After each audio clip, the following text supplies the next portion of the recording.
Well, hello and welcome to my home. My name is Greg Bentley. I'm the community pastor at Seminole Heights Baptist Church. I just wanted to come to you tonight and offer a little bit of an explanation of the physical death of Jesus Christ. One of the things that had amazed me in doing a little bit of research on the death of Jesus Christ was how intense everything was. Jesus, when he and his disciples went to the upper room and they uh, celebrated the Passover, and then they walked from there to and through the Kidron Valley, all the way up to the Mount of Olives, to the Garden of Gethsemane. There began what was with a healthy man in his 30s who was now expecting and had known for some time that he was going to die for the sins of everyone in the world who would accept him as Lord and Savior of their life. He had the full weight of everyone's sin on his shoulders. There began his deterioration of his physical body, the mental anguish that he carried, the burden that he carried for all of us. So, in this presentation, it's not a Bible study, but it is a study of the person who meant so much to all of us in the Bible, Jesus Christ. So, without further ado, let's go ahead and explore a little bit.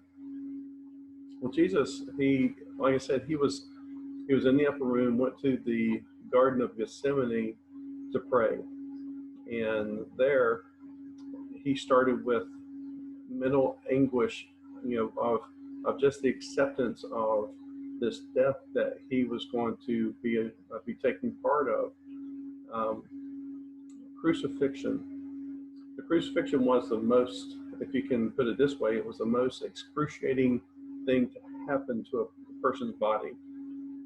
The Roman government or Rome had this figured out. This was the most torturous way to put a body through until the body died, until life ended. There was no better way to torture someone to death than this. We get the word excruciating from the pain experienced through the death of someone on the cross. So we kind of take a look at this, and all of a sudden we start to see that, yeah, there's a lot that went on with a body or a person who hung on the cross, who was nailed to it. Sometimes they would change it up a little bit. Sometimes that person got tied to it. If they really wanted to just extend the period of time that a person would stay on a cross, being picked at by birds of prey, insects landing on them, getting into wounds and everything. I mean, and you couldn't scratch anything, you couldn't move. You were kind of just bound to this wooden structure. Well, with this, we have Jesus, who has been going through not only the Jewish trials, but the Roman trials, and the conviction that he came with was that he was Jesus of Nazareth, King of the Jews. That was his sentence. That's why he was being put to death. The Jews, it was because of blasphemy that they accused Jesus. But either way, regardless of what he was charged of, he was going to be put to death on the cross. So I'm going to share with you a slide and see if we can't make a little bit of sense of this, and we'll try to do it in fairly quickly, because I want to make sure that you have an opportunity to kind of absorb everything too. So on the physical death of Jesus Christ, this was a report that was done by the Journal of the American Medical Association. So you can look this up online and you can be able to find it pretty freely. This is the map of the goings on for Jesus when he was taking part of when he was in the upper room taking part of the Passover meal. After they had finished, they had walked through the city, through the Kidron Valley, up to the Garden of Gethsemane, and there Jesus was praying, praying so intently and so hard, and so um, uh, anxiety was just overwhelming him because of the thought of death. He was still human, but he was thinking about death. And he was praying that his Father would take this cup away from him, but because he's faithful to God the Father, he was willing to complete this journey and allow his body to be put to death, only to rise again. And that was the best thing that could ever happen, to sinners like us. So he's praying and he's sweating, and then all of a sudden the Bible describes of his sweat becoming like droplets of blood. Well, there's a term for that. Hematidrosis is a term that is used whenever the capillaries around the sweat glands burst and they intermingle with the sweat that comes out of the skin. So could he have bled droplets of blood in his perspiration? Absolutely. It's a fairly rare occurrence, but I would think that if you knew that you were going to die and that you were going to experience this horrible, this horrific death, that would be a weight that would be overbearing on your mind, and it affects your body in that way. So if you look at this map, you'll see that that there was a lot of traveling going on from the time that they left the upper room to the Mount of Olives at the Garden of Gethsemane, and then he was arrested, taken back to the city, to Caiaphas's residence, and then went through these trials, these Jewish trials and the Roman trials, and so on, until finally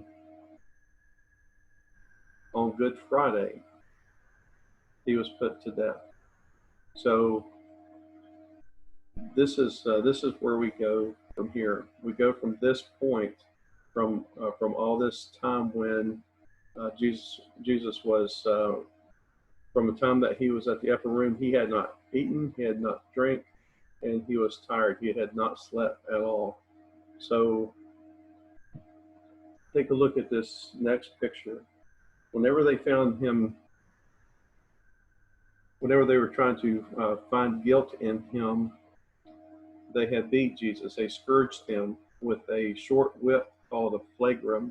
We know it as a cat of nine tails. They had lead balls on it with sheep bones tied into it, into the leather thongs. Sometimes they even used like shards of clay, pottery, very sharp, very heavy. And when this whip was used, sometimes it was used by two legionnaires, Roman legionnaires. Other times it was just one person. But regardless, if you take 39 stripes or 39 whips with this, you're going to experience on a person's back deep stripe-like lacerations with considerable blood loss. Now, initially with the small metal balls there, it was going to give contusions to the skin. Then it was going to get deeper. It was going to soften that skin. The small bones in the metal balls together. They were going to start beating the skin. The skin was going to be broken. The fat layers being, if there were any, they were going to go down through the fat layers. It was going to tear at the muscles, and ribbons of muscle were going to be exposed, possibly all the way down to the bone of the back, around the ribs and the spine. And it wasn't just the back that was being hit. It was the buttocks and the back of the legs, anything that the legionnaire felt like he wanted to hit. So that's what Jesus had experienced. Here in this picture, you can see the directions that that the muscles would have been torn in. So you have these ribbon-like tears in the back of this, the back of the buttocks and the legs, even. And with this, after he had the whipping that he experienced, and after the whipping, they put a robe on him with a crown of thorns. The crown of thorns could have been like the bougainvillea that has the long little spines on it, which also grow in Israel. Those spines would have, or those thorns would have gone down through the skin after they had beat that thing on his head. So the beating on the head with the crown of thorns, and not to mention with the robe, once the robe was torn off, it would have increased the bleeding dramatically in his back. And they would have put this big board called a patibulum, which would have been the top of the cross.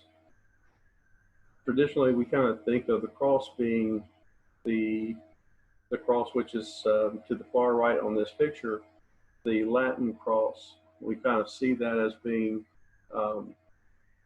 the cross that's traditional, but what was common back in the day of the crucifixions, particularly in Jesus' time, was a cross that was that looked like a T, or the Tau, T-A-U cross. This cross had a board, as you see in this picture, what looks like Jesus carrying this board on his back at the very high part of his neck and attached to his arms. Just this piece alone weighed between 75 and 125 pounds, which was 5 to 6 feet in length. Jesus, being a carpenter in his earlier years before his ministry, may have even fashioned these pieces for Rome. So how it's attached is it's a tennis and mortar joint, where you have a hole that's in the center of it, and at the very top of the piece called the stipe, the piece is narrowed so that it fits snugly right inside the hole of the patibulum. So you have the patibulum, and then you have the stipe that fit together that make the T-type cross. This cross was only 6 to 8 feet in height. Also, when you look at this cross, imagine this, that when a person was on the cross, they weren't very high up. They were like face to face with everybody that they could see, up close and personal. The people that were fell on the cross most likely were always naked, completely naked. So that person had no, I mean, there was everything was showing. So so there was no, what do you call that? I can't even think of the word right now. But the privacy was not there for that person that was dying on the cross at all. Oh, and last but not least, on the top of the cross would have been the title list that pronounced the person's crime. So that in this case, it said Jesus Christ, Jesus of Nazareth, King of the Jews. It would have been written in Hebrew, in Latin, and in Greek. Excuse me. Here we have a picture that shows the nails that they would have used. In this nail, the nail would have been at the very, very top where they would have hammered it in. It could have been, here it shows at 1 centimeter. It could have been, an inch around, up to 2 inches around, depending upon the need for making sure that the arm would stay up. But in either case, it came down to a spike after about 5 to 7 inches, and that spike was driven down through the wrist area, which was in that day considered to be part of the hand. Driven in, it would have hit the median nerve, which, if you've ever hit in your funny bone and you felt the pain shooting down through your arm and then up your arm to your shoulder, that's the nerve that in part would have hit. In additional to that, there's that the ulnar nerve and artery, which was just adjacent to the median nerve, so that would have been affected. The Roman guards who were crucifying people knew exactly where to put this nail so that there was minimal blood loss. It didn't hit either an artery on either side, nor did it hit any other blood vessels or veins. So the blood loss would not have been enough there to make a difference, but the pain was searing pain. You cannot get any worse pain whenever a nerve is hit. And if you would think about this, that every time that there was movement around that huge nail, that those nerves were going to be affected severely by that. When the nail was driven through that section, it wouldn't have crushed any bones. Excuse me. It would have bypassed the bones, so that because there's a lot in the wrist, it would have just gone right through and not hit a bone at all. So no bone in Jesus' body was broken or crushed or anything. And that was to prove that from Scripture, it tells us that not a bone in his body was broken, but there are going to be holes in the hands or the wrist and in the feet. Also, in talking about the feet, we have here where it shows the nail where it goes through the foot. After both arms were attached to the patibulum, which was done on the ground, they would have thrown Jesus on the ground, attached his arms stretched out on top of that. Then the guards, probably about 4 of them, would have lifted him up and set him right on top of that stipe. The stipe then was used to attach the feet of Jesus to it. They would have bent his knees up so that he'd have an ample opportunity to be able to push himself up to exhale air, and then allow himself to go down to catch his breath. And then every time that he would go up and push himself up, he'd be pushing himself up on this nail and pulling himself the best he could with his arms, with dislocated shoulders and elbows at that point.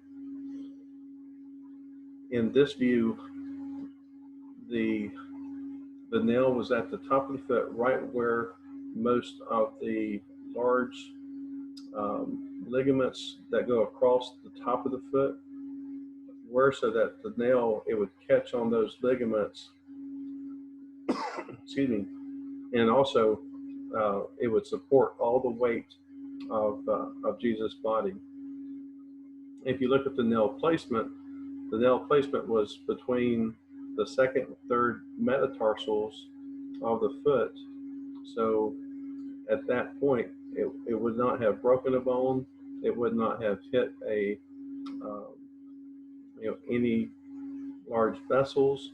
But if you see the placement, it would have destroyed the median plantar nerve. So the same searing pain that you would have felt in the wrist, you now have it shooting up your leg all the way up to through your thigh to your back from this medial plantar nerve and the lateral plantar nerve,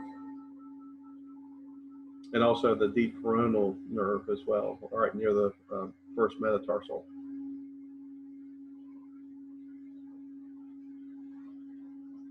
Again, Jesus would have had to have pulled himself up, and if you see on the cross there on the left, you will notice that the hands would have to rotate with the arms pulling himself in an upward position, going up, and then relaxing, it would rotate again, going down, up, down, up, down. And as the time wore on, the up-down motions would have increased because the body could not get enough oxygen in, and it was causing exhaustion, asphyxia, which means that that the arms and the legs were getting so tired that he couldn't move a whole lot. But then again, at the same time, your body's saying, you got to move or you're not going to be able to breathe. So in the upward motion, you would exhale air. In the downward motion, you would get air in. And it's just the opposite of how we are when we're not in that position. When we take a breath, it's an active motion. When we exhale breath, it's a passive motion. Here, the passive motion is in the inhale, is in the inhalation, and the passive one is in the letting air in. That's passive. Active for letting air out, passive for letting air in.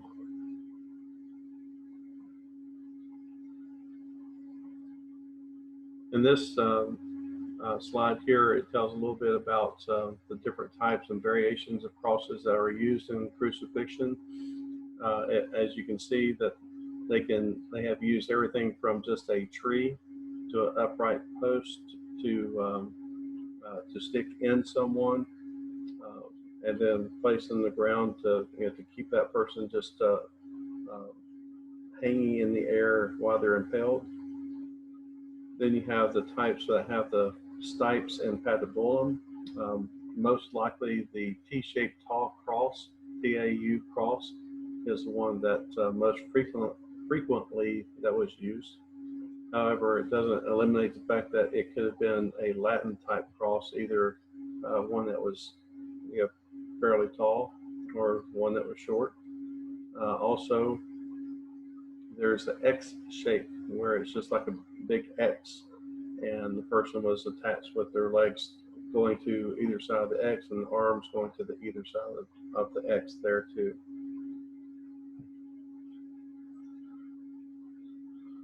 Last but not least, this is a view of the person that would be speared into the right side of their chest, going in through the heart and allowing the liquid that surrounds the heart so that the heart's able to beat.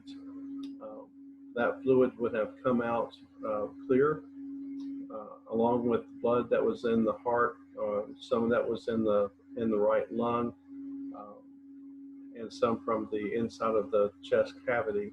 So blood and water would have come out, but this is the direction that most people believe that it would have happened if Jesus would have been speared.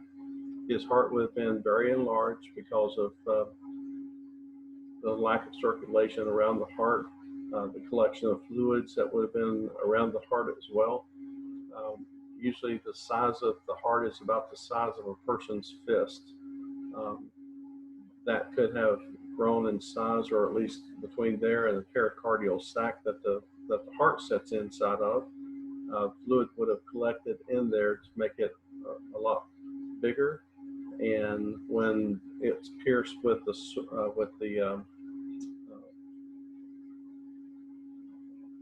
spear, then a lot of that fluid would have been it would look like a mixture of water and blood. So I know that's a whole lot to take in, but at the same time, it's something that if a person has time just to start contemplating about what it took for Jesus to live his life, to start understanding that he had to be about his Father's business, which includes saving the world. Again, and if it's an opportunity that you haven't had to ask Jesus to come into your life and be a part of your life as a believer in him, maybe this presentation might swing you that way. All I can say is that a lot of love went into the fact that someone died for me that didn't have to, but he did because he loved me. And the way that he loves me is the same way that he loves you. So during this time, pray, contemplate, think about the actions that Jesus took and what it took his body to die from the point of life to the point of death. Look at every aspect of it, just like what we kind of looked at tonight. I hope that this was informative for you. I hope it's something that was useful for your heart, and I pray that we get a chance to meet real soon. If not in this lifetime, we'll get that chance in heaven.